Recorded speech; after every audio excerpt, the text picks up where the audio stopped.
بسم الله الرحمن الرحیم. السلام علیکم.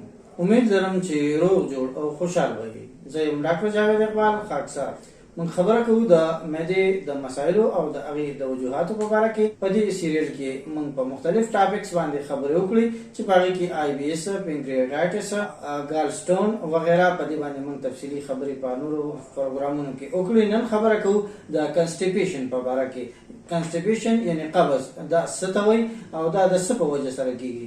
کنسټیپیشن یو داسې حالت دی چې په هغې کې زموږ ډکې متیازې د معمول مطابق په صحیح طریقې سره په اسانۍ سره نه کیږي، په سختۍ سره کیږي، سختوالی پکې راځي او یا څو ورځې پس چې کوم دی موږ متیازې کوو، نو دغسې حالت ته چې کله په تکلیف کیږي، په سختۍ کیږي او ډکې متیازې سختې وي، دغسې حالت ته قبض ویلی شو. د دې وجوهات چې کوم دي په هغې په وجوهاتو کې زموږ په خوراک کې د فایبرز کمې، د سبزیانو کمې او د فروټس کمې، دغه وجوهات چې کوم دي کې د ګیسټروسفیجیل څه ته چې ګرد هم ویلی شي، د هغې هم وجوهات کیدی شي. په هغې باندې هم تفصیلي خبرې په سټپ وایز باندې کوو.